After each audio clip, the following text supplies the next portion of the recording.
Join our community by subscribing. Every click helps us share more stories like this one. The introduction. Nestled in the heart of Whitfield, a small town with an air of quaint charm, the peace was shattered on a brisk autumn morning in 2017. The sun, muted by a blanket of gray clouds, cast long shadows across the cobblestone streets as the townsfolk began their routines. It was a typical Tuesday, with children bustling to school and shopkeepers setting up their displays. But beneath this serene facade, a storm was brewing on that would forever alter the course of life in Whitfield. At approximately 7:30 a.m., a local high school teacher, Susan Harris, set out on her usual walk to the school where she had dedicated her life to nurturing young minds. As she passed by the park, a space that often reverberated with laughter and play, an energy of foreboding hung, palpable in the crisp air. Little did she know her journey would lead her to the discovery that would unearth dark secrets woven deep into the fabric of the community. A few moments later, her path intersected with darkness. Upon reaching the entrance to Whitfield Park, the rustle of leaves and distant chatter faded, replaced by a heavy silence. There, amidst the underbrush, lay something that would soon lead investigators down a twisted rabbit hole: an abandoned duffel bag, stained and frayed. Curiosity mingled with dread as Susan approached it cautiously, the hairs on the back of her neck prickling with instinctual fear. Inside that bag, a meticulously folded shirt, blood-stained and grim, was only the beginning of a much more sinister revelation. What followed would unfold like a nightmare, revealing the undercurrents of despair lurking within seemingly ordinary lives. And without knowing it, Susan would become an unwilling catalyst in the chaos that lay ahead.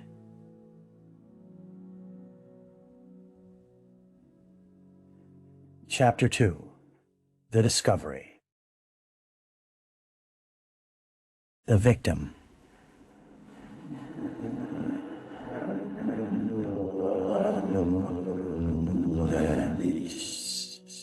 As the weight of Susan's discovery sank in, the specter of dread loomed larger over Whitfield. The once nostalgic charm of the town was replaced with an unbearable tension as rumors began to swirl. An unyielding knot formed in Susan's stomach as she pulled the duffel bag further into view, each inch revealing the shocking contents with brutal clarity. Among the clothing, a writer's notebook lay half open, the pages smudged from the elements. Scrawled in hurried handwriting, fragments of thoughts and fleeting emotions portrayed the inner turmoil of an unremarkable life. Secrets, fears, and dreams. An insight into the psyche of a person desperately seeking their place in the world. It was a glimpse into the life of Mia Reynolds, a 24-year-old aspiring journalist who had recently moved to Whitfield, aiming to escape the suffocating aspects of her past in the city. Mia was known for her warmth and determination, a young woman bursting with hope despite relentless personal struggles hidden behind her bright smile. Locals remembered her enthusiastic chatter as she took up a part-time job at the town's cafe, where she spent hours jotting down notes for her freelance articles. But recently, Mia had become quieter, more withdrawn, her once vibrant spirit subdued. Friends reported she often seemed preoccupied, caught between the pages of her own story, and a haunting reality she could not outrun. Susan stumbled back, hand over her mouth, her heart racing. The reality that a life had been discarded so callously sent a shiver down her spine. She hurriedly dialed the local police, her voice trembling with urgency, and relayed what she had found. As the dispatcher assured her help was on the way, the haunting notion settled into the core of Whitfield. A storm had arrived, and its first victim was already laid bare, waiting to be unearthed. Chapter 3. The Investigation. The crime scene. The sun, now a reluctant observer peeking through thick clouds, illuminated the park as police units arrived, their sirens cutting through the heavy air. Officer Daniel Ramirez, a seasoned investigator with over a decade of experience, stepped out of his cruiser. The sight before him sent an unsettling chill through him. Horror mingled with the sharp scent of intermingled earth and decaying leaves. This was not the first body he had encountered, but each new discovery managed to etch itself into his memory without remorse. After interviewing Susan and collecting her statement, Officer Ramirez turned his attention to the grassy area surrounding the duffel bag. Surrounding by a sea of overgrown ferns, it was surprisingly secluded, perfectly positioned to go unnoticed by passing joggers or squirrel-chasing children. The contrast of tranquility and the grisly find weighed heavily on the atmosphere. With swiftness, a crime scene unit arrived, donning gloves and masks as they began to cordon off the area, setting up a perimeter around the bag. Their movements were methodical, as trained hands meticulously rifled through the contents. Each item was documented and bagged, a somber dance with evidence that whispered of untold stories. Detective Maria Chang, a sharp investigator known for her keen observational skills, kneeled beside the duffel bag as she scrutinized the shirt. Blood spatter patterns were no simple coincidence. They suggested a potential struggle, a violent encounter rife with raw emotion. She traced her fingers along the fabric, noting the absence of any taxa, deliberate act of concealment, that raised more questions than it answered. As the coroner arrived, their grim task loomed ahead. It was only a matter of time before the lifeless body tied to the bloody garment would emerge from the shadows of the park. Detective Chang exchanged knowing glances with Officer Ramirez. The unease between them was palpable, a shared recognition that they were about to peel back layers of darkness buried deep within their town. Each clue gathered would draw them closer to the truth, yet further from the innocent facade of the life they once knew. The sun began to dip lower, casting an oppressive gloom over the scene, foreshadowing the turmoil to come. There were no quick answers in crime, only intricate webs of lives intertwined with fate. And as night descended, so too did the reality that Whitfield would never again be the same. Chapter 4. The Motive. The early investigation. In the wake of the shocking discovery, the investigative team wasted no time in launching a thorough examination into Mia Reynolds' life. Detective Chang and Officer Ramirez combed through her online presence, seeking connections that could offer insight into her untimely demise. What initially appeared as a bright digital footprint soon revealed the shadows lurking in the corners. Mia's social media accounts were peppered with posts highlighting her passion for journalism. But beneath the surface lay whispers of discontent and uncertainty. A more invasive look into her recent messages displayed unsettling exchanges with a few individuals. One name stood out: a former classmate, Jason Beck, who had also moved to Whitfield after a series of failures in the city. Their friendship, once a source of support, had grown strained over the months, punctuated by awkward silences in their conversation. Any trace of his affection for Mia had begun to tarnish, replaced by envy and resentment. The digital records suggested a toxic intersection of ambition and personal rivalry.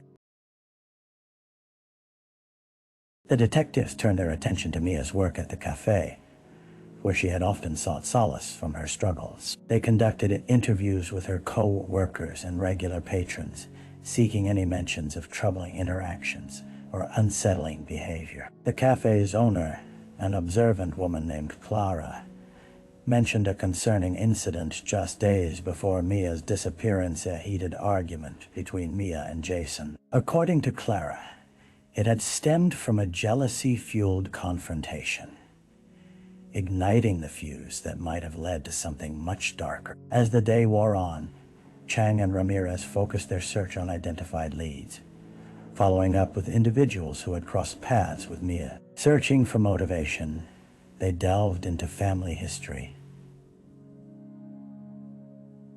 uncovering an estranged relationship with her father that had shaped Mia's outlook on trust and acceptance. With more layers unspooling, the detectives sensed that the root of her instability was a combination of tumultuous friendships and the relentless pursuit of dreams, overshadowed by the specter of failure.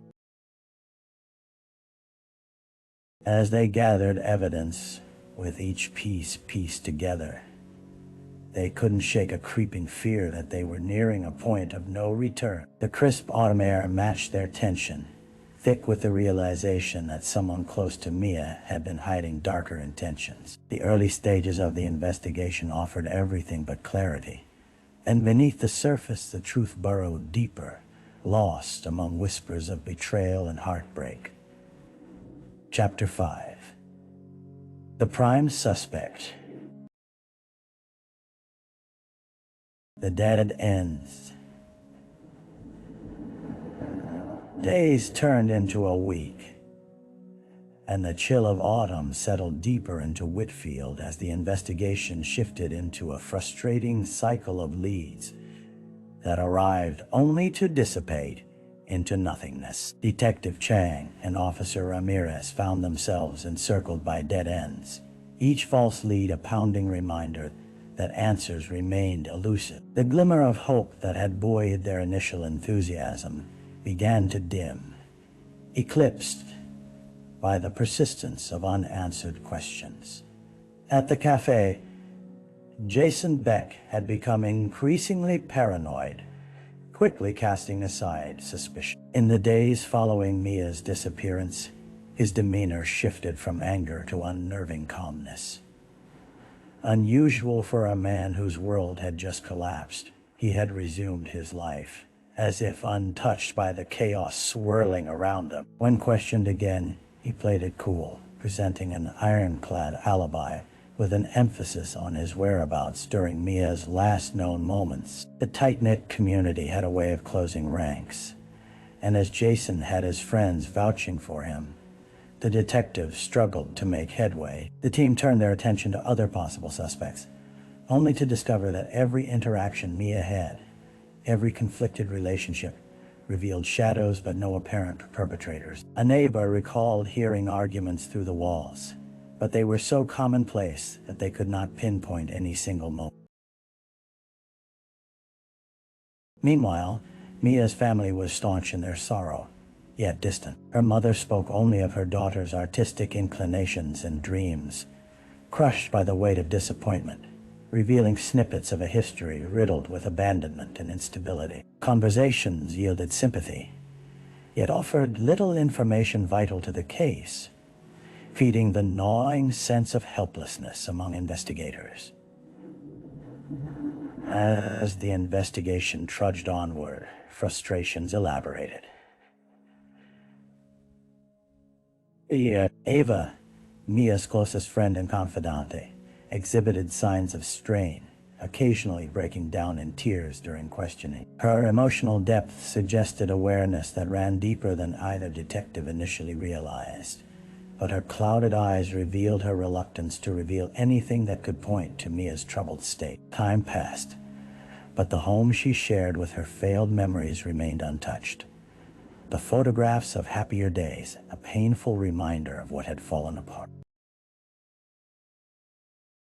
With every day that bloomed into the dark unknown, Chang and Ramirez felt the tangible weight of a community looking for relief, yet shackled by tumultuous undercurrents. But the more they searched, the more the threads of Mia's life unraveled, slipping from their grasp like autumn leaves in a gust of wind. In a town where each individual had known her smiles, it became painfully clear. Finding the truth could ultimately mean shattering the illusion of innocence still clinging to Whitfield. Chapter 6. A new lead. A break in the case. As the crisp autumn days dragged on, the feeling of stagnation in the investigation pushed Detective Chang and Officer Ramirez to rethink their strategies. Unwilling to succumb to despair, they resolved to pursue every glimmer of hope, no matter how faint. With fresh determination, they began to comb through the evidence once more, revisiting Mia's online presence and examining any potential angles previously overlooked. It was during one of these late-night strategy sessions, surrounded by scattered papers and the flickering glow of a desk lamp, that an unexpected revelation emerged. As they scrolled through Mia's social media accounts, scrutinizing interactions between her and Jason as well as other acquaintances, Officer Ramirez stumbled upon a comment buried in the depths of an old post. It was from a user named Wanderlust89, someone who had seemingly left supportive remarks on Mia's articles, but had later taunted her during a public exchange about her struggle to find work. The tone was jarringly hostile, yet wrapped in layers of sarcasm. Digging deeper, they uncovered a digital paper trail that led to an anonymous account linked to a user who was often critical of aspiring journalists, including Mia. The more they investigated, the clearer it became that this account had emerged as an antagonist in her otherwise supportive online community. The detectives quickly traced the IP address associated with the account and discovered it belonged to a student named Ben Davis, a classmate who had studied alongside Mia at university. His connection to her was insightful and disturbing, hinting at grievances that stretched back years. Once he was brought into the station for questioning, Ben presented an air of confidence, his smirk deeply unsettling. At first, he feigned ignorance regarding his online presence. But under Chang's piercing gaze, cracks in his demeanor began to show. The more they prodded, the more he shifted under the weight of confrontation, the bravado faltering as vague answers crumbled into emotional outbursts. It was clear he had harbored resentment toward Mia for years, damaged by his own sense of inferiority as she ascended in pursuit of her dream. As the interrogation unfolded, new threads began to unravel. The detectives followed Ben's leads in search of witnesses who could confirm more than just the interactions between him and Mia. Initially resistant, his own acquaintances gradually opened up, recounting stories of jealousy and personal vendettas that painted a troubling picture of violence lurking beneath his bravado. With swelling confidence, Chang and Ramirez felt the first tendril of clarity wrap around the case, driven by the knowledge that they had unearthed an individual who had harbored resentment with bitter consequences. But with this burgeoning understanding came a familiar tension, sobering realization that a confrontation with the truth they had sought for weeks was now within their grasp. All they needed was a single thread to pull, and they hoped Ben's tangled web would lead them straight to the heart of the crime. Chapter 7.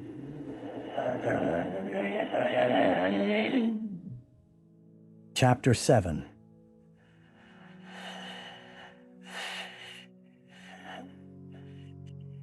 The confrontation. The suspect. The next morning, Detective Chang and Officer Ramirez prepared to confront Ben Davis with the weight of their findings. Tension crackled in the air of the interrogation room as the fluorescent lights buzzed overhead, flickering slightly, as if keeping time with the rapid pulse of their hearts. The possibility that they stood on the precipice of unveiling Mia's fate infused urgency into their every move. As Ben entered the room, the atmosphere thickened with the scent of suppressed anger and desperation. He tried to maintain a facade of indifference, arms crossed defiantly over his chest. Yet the white-knuckled grip suggested the unease bubbling beneath. Chang wasted no time, leaning forward with a steely gaze. Ben, we've traced your online interactions with Mia back to the beginning. Your comments reveal your feelings, your history of jealousy. It's time to speak honestly, she said, her voice steady yet piercing. His bravado cracked as the weight of her words sank in. For an agonizing moment, silence settled heavily between them.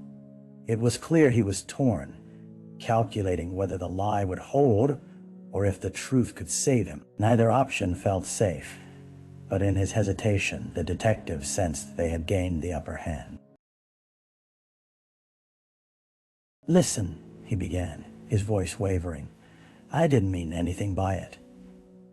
Mia and Aishi thought she was better than everyone else.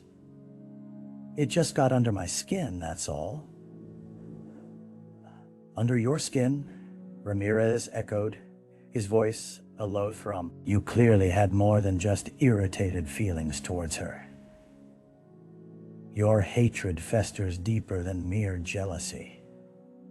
Did it ever occur to you that while you were busy tearing her down, someone else was watching? The mention of someone else struck Ben hard, prompting a shift in his demeanor. The threatening nature behind the words suggested a darker implication. And in that moment, Chang watched the fear flicker across his face. Don't you dare pin this on me, Ben spat as his fists clenched tightly. I had nothing to do with what happened to her. Then, why were you at Whitfield Park days before she went missing? Witnesses placed you in the area around the time she vanished, she countered, heat rising in her voice. But Chang tempered it, knowing they were approaching a breaking point. His bravado crumbled completely, and beneath the defenses lay a furious regret. I just wanted her to pay attention to me. I only wanted her to see his voice trailed off, a rush of shame enveloping him like an icy shroud. Detective Chang leaned in closer, her expression softening slightly, but her resolve unwavering. You didn't want her to pay attention to you. You wanted to eradicate her happiness. But you can't lie your way out of this. We'll uncover the truth. Then this ends today.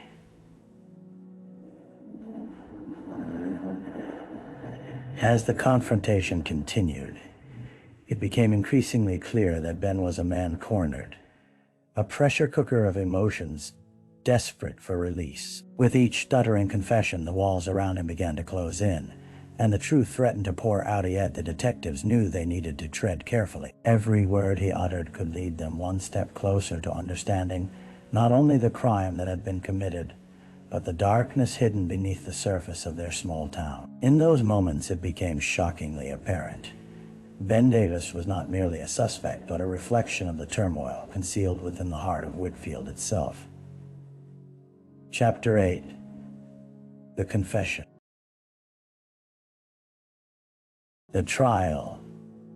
Weeks turned into months as the investigation solidified into an undeniable case against Ben Davis. The initial shock of Mia Reynolds' disappearance faded into an agonizing weight as the townspeople of Whitfield struggled to reconcile the brutality of what had transpired with their quaint lives. As court dates approached, a sense of rising tension permeated the town, flaring emotions and resurfacing wounds that many had tried to bury. The courtroom on the day of the trial was a solemn arena, filled with members of the community, reporters, and family members seeking answers that had long eluded them.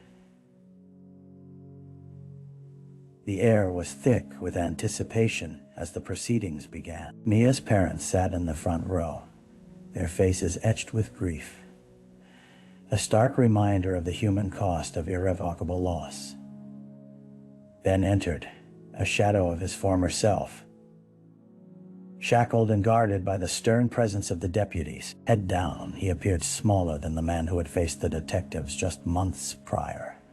The once confident demeanor had faded, replaced by a mix of trepidation and resignation. The prosecution laid out evidence methodically, with Detective Chang and Officer Ramirez among the witnesses summoned to testify. They recounted the painstaking process of uncovering Ben's history of jealousy and resentment toward Mia, emphasizing every detail that painted a grim picture of motive. Every word spoken felt like a needle, pricking the collective conscience of the room, inciting murmurs of disbelief and horror amidst the crowd. On the day of her disappearance, Ben Davis had not only expressed anger toward Mia, but had enforced his will through intimidation and control. Chang explained, locking eyes with the jury. She presented the digital evidence of his online tirades, pulling the curtain back on the bitter feud that had spiraled into violence. It was a portrait of a man consumed by obsession, laying bare the dark transformation of admiration into malice. Yet, amid the prosecution's texts, the defense attempted to paint a picture of a misunderstood young man who had acted in a moment of rage, claiming that Ben was a product of his environment, warped by emotional instability. The defense attorney claimed the evidence was circumstantial, asserting that the prosecution had failed to establish a clear timeline of events. A strategy met with skepticism as the jury's eyes remained tethered to the testimonies laid before them. As the trial progressed, Mia's parents took the stand, their voices trembling but unyielding. They provided glimpses of Mia's life, illuminating the vibrant girl who had dreamed of becoming a journalist while burdened by an existence filled with complexity. Their words reverberated through the courtroom, creating a poignant juxtaposition against the emerging narrative of Ben's pathology.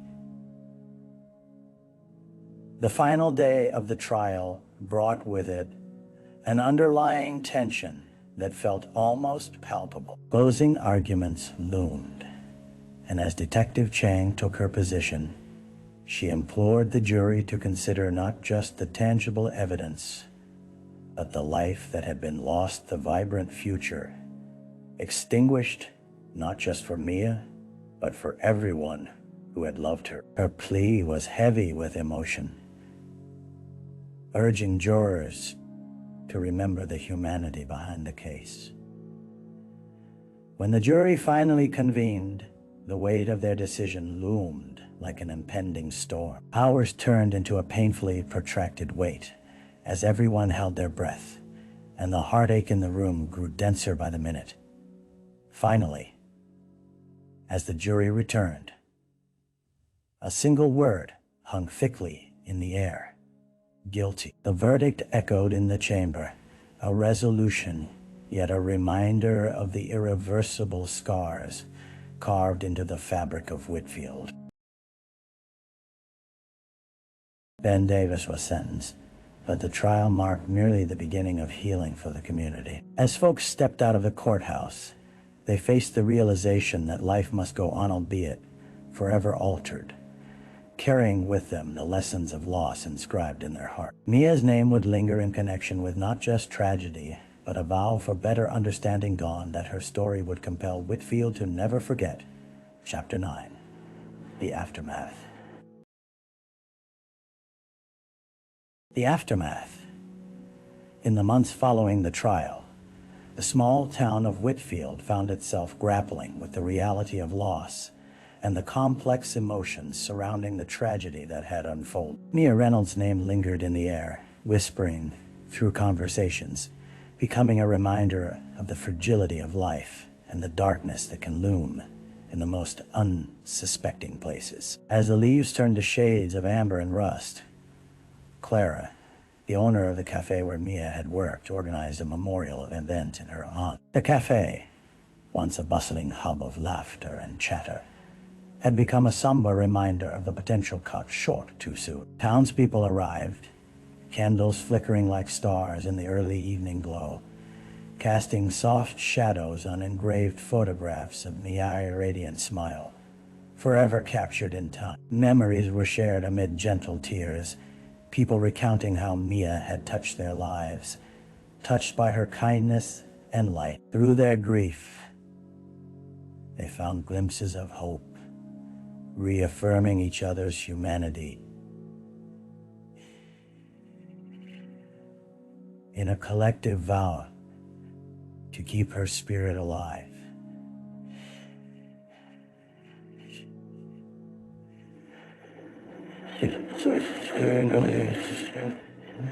Foreign. Detective Chang, who had invested so much of herself in the investigation, attended the memorial as an observer, her heart heavy with unsaid words. She had watched a community fracture and eventually begin to heal. Yet she felt a profound emptiness. Despite her successful pursuit of justice, the victory was marred by the harsh reminder of what had been taken. That evening, she spoke briefly, sharing insights gleaned from Mia's story and reiterating the importance of compassion and understanding in their lives. We cannot turn a blind eye to the struggles of those around us. Each story interweaves with another, and it is only through empathy that we can create change. Chang implored, her voice barely rising above a whisper, yet resonating deeply with those great and small in attendance. As the ceremonies concluded, many townsfolk began to take small steps toward rebuilding their lives. Support groups blossomed, offering safe spaces for individuals to share their thoughts and feelings about the impact of the tragedy. The bond among townspeople began to solidify, and initiatives sprouted, including community workshops focused on mental health awareness and the importance of empathy. They sought to ensure that no one's silent struggle would find its way to despair, striving to lift each other in light of their vulnerabilities. As the seasons changed, Whitfield began paving its path to recovery. Detective Ramirez took on the role of a mentor in local high schools, engaging with students to address the growing issue of mental health among youth. Together, they tackled the stigma surrounding feelings of jealousy, inadequacy, and isolation, with the ultimate goal of fostering communication and solidarity within the student community. Despite the deeply rooted scars left by Mia's loss, understanding began to bloom among the people of Whitfield.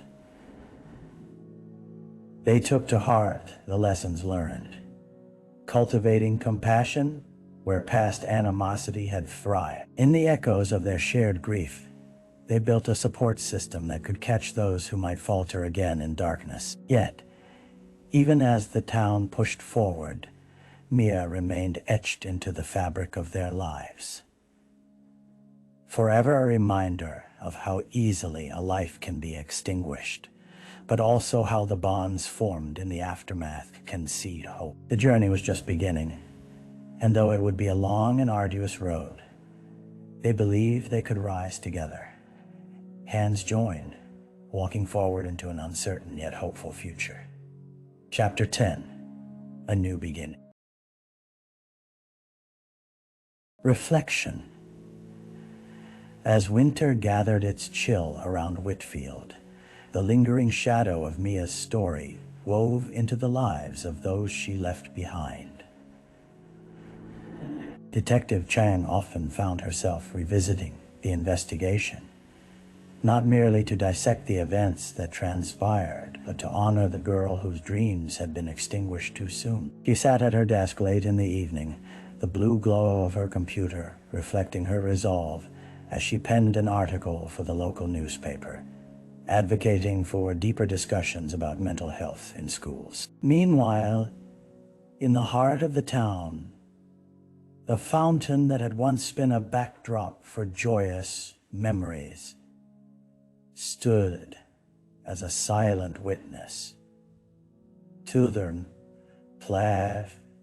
Children played, laughter ringing again, though tinged with the echoes of loss. Clara's Cafe now hosted workshops featuring local speakers, focusing on ways to recognize warning signs in themselves and others, encouraging conversations that could prevent future tragedy. Months passed, and as spring broke through the grip of winter, Chang and Ramirez witnessed the community slowly rebuilding not just their physical spaces, but also their emotional landscapes. They glimpsed a shift in dialogue as townsfolk began sharing stories of their own struggles, creating a tapestry of shared vulnerability that connected them in ways they had never imagined.